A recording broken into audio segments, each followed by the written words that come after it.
अस्सलाम वालेकुम स्टूडेंट। तो इस वीक हमने स्टडी करना है अफगानिस्तान की लेजिस्लेचर एग्जीक्यूटिव एंड जुडिशरी। अगर हम पॉलिटिक्स ऑफ ये पोलिटिकल सिस्टम ऑफ अफगानिस्तान की बात करें तो ये बेसिकली कंसिस्ट करते हैं उसका political system council of minister पे, प्रोविंशियल गवर्नमेंट पे, नेशनल असेंबली पर और प्रेसिडेंशियल फॉर्म ऑफ गवर्नमेंट है जो कि हेड ऑफ द स्टेट भी है, गवर्नमेंट भी है और commander chief of Afghan arm force भी है। यानी कि अफगानिस्तान में ऑल एंड ऑल अथॉरिटी जो है वो प्रेसिडेंट को दी गई है और नेशन इज करंटली लेड यानी कि led by the president who is backed by two vice president. यानी कि प्रेसिडेंट के बाद दो वाइस प्रेसिडेंट आते हैं जिनकी सपोर्ट जो है प्रेसिडेंट के पास अवेलेबल होती है। और अफगानिस्तान में तालिबान गवर्नमेंट के बाद जो कि 2002 में ख़त्म कर दी गई थी उसके बाद जो स्टेबिलिटी आई है और यानी कि 2004 में न्यू कॉन्स्टिट्यूशन ऑफ अफगानिस्तान को अडॉप्ट किया गया जिसमें एग्जीक्यूटिव हेड जो है वो प्रेसिडेंट को बनाया गया और उसको जो है इलेक्ट किया गया। और इस तरह यानी कि 2004 में जब न्यू कॉन्स्टिट्यूशन दिया गया तो उसके साथ ही जो फर्स्ट जो न्यू जनरल इलेक्शन है वो भी अब हुए जिसकी जो जनरल इलेक्शन की ही बेस पे जो है वो पार्लियामेंट्री गवर्नमेंट जो है वो इस्टेब्लिश की गई। सॉरी पार्लियामेंट को जो है इस्टेब्लिश किया गया, पार्लियामेंट्री गवर्नमेंट नहीं पार्लियामेंट इस्टेब्लिश किया गया अफगानिस्तान में। अफगानिस्तान में प्रेसिडेंशियल फॉर्म ऑफ गवर्नमेंट है, पार्लियामेंट्री फॉर्म ऑफ गवर्नमेंट नहीं है। एग्जीक्यूटिव जो अफगानिस्तान की है उसमें प्रेसिडेंट है, काउंसिल ऑफ मिनिस्टर्स हैं जैसे कैबिनेट मिनिस्टर भी कहा जा सकता है, प्रोविंशियल गवर्नमेंट है, नेशनल असेंबली है और ये अंडर द कॉन्स्टिट्यूशन 2004 में जो बना उसके अकॉर्डिंगली स्टैब्लिश हुई है। और जो प्रेसिडेंट है जो एग्जीक्यूटिव हेड भी है और हेड ऑफ द स्टेट भी, हेड ऑफ द गवर्नमेंट भी है, उसको सपोर्ट होती है टू वाइस प्रेसिडेंट की और उसके साथ ही टू वाइस प्रेसिडेंट को भी जो है इलेक्ट किया जाता है। और जब अफगानिस्तान में प्रेसिडेंट को अपॉइंट किया था बाय द अमेरिकन गवर्नमेंट और उसी ने ही जो न्यू कॉन्स्टिट्यूशन बनाने में हेल्प आउट किया था। और प्रेसिडेंट की जो टर्म है according to the constitution 5 year है। और नेशनल असेंबली ऑफ अफगानिस्तान जो है वो नेशनल लेजिस्लेचर भी है और जुडिशरी जो है वो इंडिपेंडेंट है, यानी कि उसका दो बाकी ब्रांचेस यानी कि एग्जीक्यूटिव लेजिस्लेचर से वो इंडिपेंडेंट है। और executive branch is constitutionally mandate by to implement the rules and regulation laws जो कि जो कि नेशनल असेंबली लॉज बनाएगी वो एग्जेक्टिव को जो है इम्प्लीमेंट करवाना होगा। सेम जैसे कि सारी दुनिया में जैसे पाकिस्तान में, इंडिया में और दूसरे साउथ एशियन स्टेट में है कि जो एग्जेक्टिव है वो लॉ इम्प्लीमेंटेशन करती है, जो नेशनल असेंबली है वो जो लॉ मेकिंग का काम करती है। अगर हम न्यू कॉन्स्टिट्यूशन की बात करें जो 2004 में बना था उसने अकॉर्डिंगली जो चीफ हेड है ये हेड ऑफ द गवर्नमेंट और प्रेसिडेंट है जिस मैंने पहले बताया। और उसकी जो अपॉइंटमेंट के लिए अप्रूवल जरूरी है from the lower house of national assembly. और नेशनल असेंबली को कहते हैं वो लीसी जिरगा। ये एक पश्तो वर्ड है जिसका मतलब होता है अवाम अवाम। ठीक है, ये लोअर हाउस है किसका, ये नेशनल असेंबली का या आप लेजिस्लेचर का भी कह सकते हैं, पार्लियामेंट का भी कह सकते हैं। अफगानिस्तान की पहला पार्लियामेंट का लोअर हाउस है। और एग्जीक्यूटिव के जो है वो 25 मिनिस्टर्स हैं और सेवरल इंडिपेंडेंट डिपार्टमेंट काम करते हैं, एजेंसीज हैं, कमीशन हैं और जिनका काम ये है कि कॉन्स्टिट्यूशन के अकॉर्डिंग भी जो है डिफरेंट ड्यूटीज को परफॉर्म किया जाए या उन लॉ को इम्प्लीमेंट किया जाए जो कि लेजिस्लेचर बनाएगा। और जो constitute decision making to the president के पास है ऑल एंड ऑल अथॉरिटी। और जैसे कि अफगान कॉन्स्टिट्यूशन जो है वो बहुत कम रोल्स एंड रिस्पॉन्सिबिलिटी असाइन करता है प्रेसिडेंट को, सॉरी वाइस प्रेसिडेंट को। और तमाम अथॉरिटी या तमाम पावर एंड फंक्शन जो है वो उन्होंने प्रेसिडेंट को हैंड ओवर किए हुए हैं।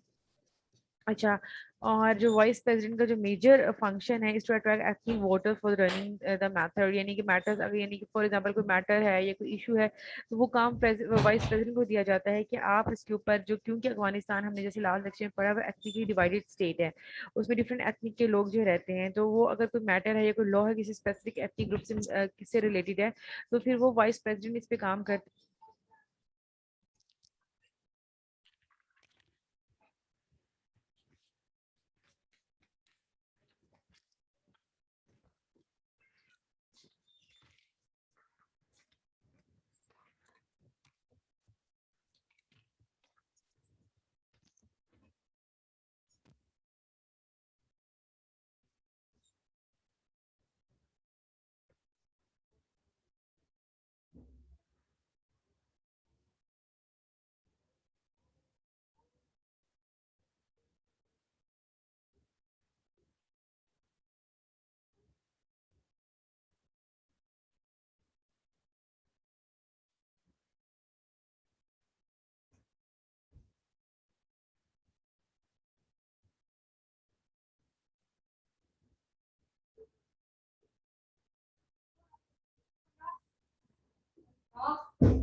है उस एथनिक ग्रुप को, उस एथनिक वोटर को जो है कन्विंस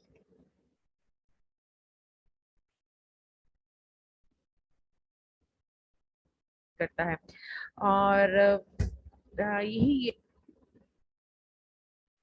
यानी कि जो एग्जीक्यूटिव ब्रांच है उसमें जो हेड है उसमें अगर हम जुडिशरी की बात करें तो जुडिशरी जो है वो 2004 के कॉन्स्टिट्यूशन के अंदर एक उसने रिप्लेस किया एडहॉक सिस्टम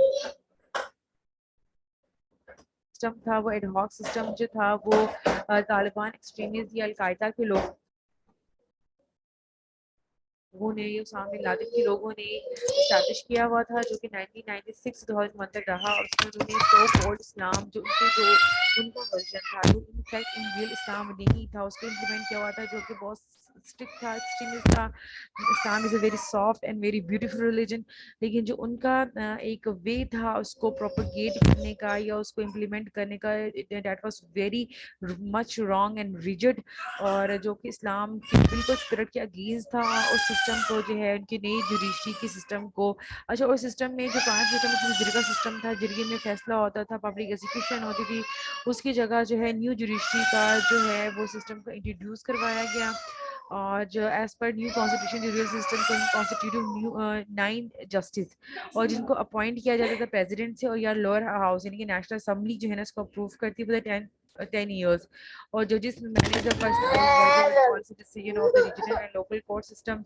और अफगानिस्तान हाईएस्ट कोर्ट है जिसका काम कॉन्स्टिट्यूशन की जो है इंटरप्रिटेशन करना। और इस तरह court is appellate court exist करती है। फिर नेशनल सिक्योरिटी कोर्ट है, उसका काम है कि नेशनल सिक्योरिटी से रिलेटेड, टेररिज्म से रिलेटेड जो है इश्यूज को देखती है। जैसे पाकिस्तान में टेररिस्ट कोर्ट जो है मिलिट्री कोर्ट बनी हुई है, इसमें टेररिज्म को या टेररिस्ट को जो है सजाएं दी जाती हैं। इसी तरह लोअर एंड हाई कोर्ट्स हैं हर सूबे में। और judicial procedure almost influenced by tradition and the local authorities, same यानी कि ठीक है इसको रिप्लेस तो कर दिया गया है मॉडर्न जुडिशरी के सिस्टम से, लेकिन वहाँ पे जो लोकल लोग हैं या लोकल अथॉरिटीज़ हैं उनसे बहुत ज़्यादा इंस्पायर्ड है उनकी जुडिशरी। और ये मोस्टली इसमें जो लॉज बनाए जा लॉज की इम्प्लीमेंटेशन है वो शरिया लॉ के मुताबिक है, इस्लामिक लॉज को फॉलो किया जाता है। जो ऑफिशियल्स होते हैं वो मुस्लिम, उनके लिए मुसलमान होना ज़रूरी है। और जो है ये एक आप कह सकते हैं कि कोर्ट, जुडिशरी कोर्ट, तो ये जुडिशरी जो है वो अफगानिस्तान की ठीक है, वो नहीं उन्होंने इम्प्लीमेंट तो की है, नहीं बनाई तो है, लेकिन स्टिल उसके ऊपर जो है वो लोकल अथॉरिटीज का या जिरगे का या लोकल एथिक का बहुत ज़्यादा कंट्रोल और इन्फ्लुएंस है। अच्छा, अफगानिस्तान में जो लेजिस्लेचर है उसको सिंपली नेशनल असेंबली कहा गया है या नेशनल लेजिस्लेचर अफगानिस्तान कहा गया है। बैक एम्परल है, अपर जो हाउस है उसे कहा जाता है मुशारा मुशारानो जिरगा, मुशारानो जिरगा। सॉरी अगर मैं इसको गलत प्रोनाउंस कर रही हूँ because I am not Pashto. ये हाउस ऑफ एडल्ट्स है, अपर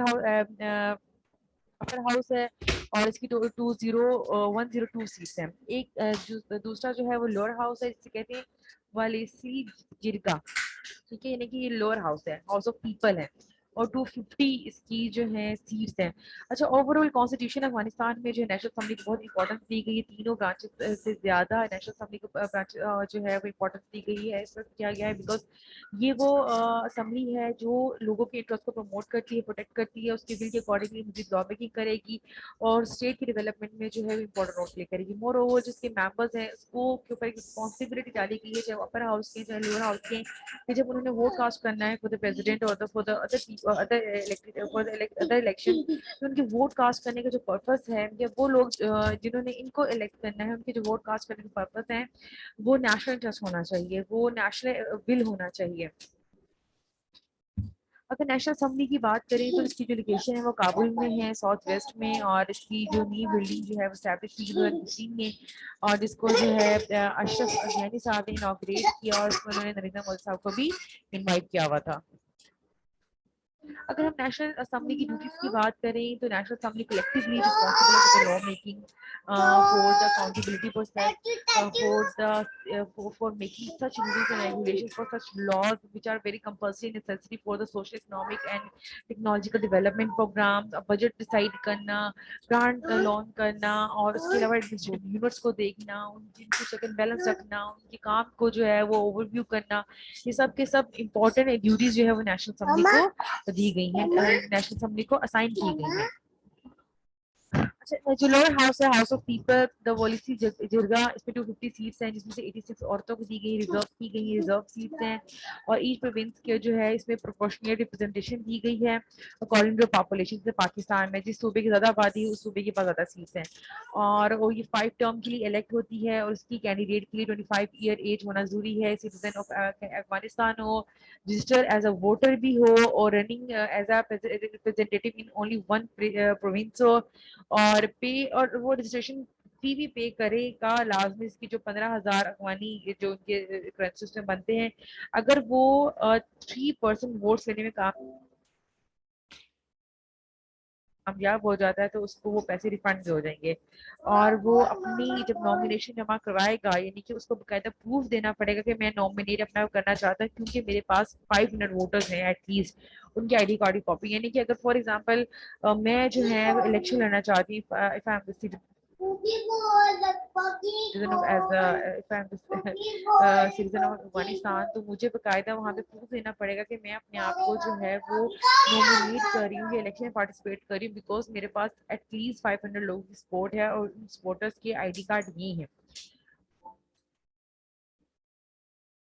और नो कैंडिडेट, अगर हम अपर हाउस यानी कि हाउस ऑफ एल्डर्स की बात करें, मैं शरान जिरगा की, तो ये बिल्डिंग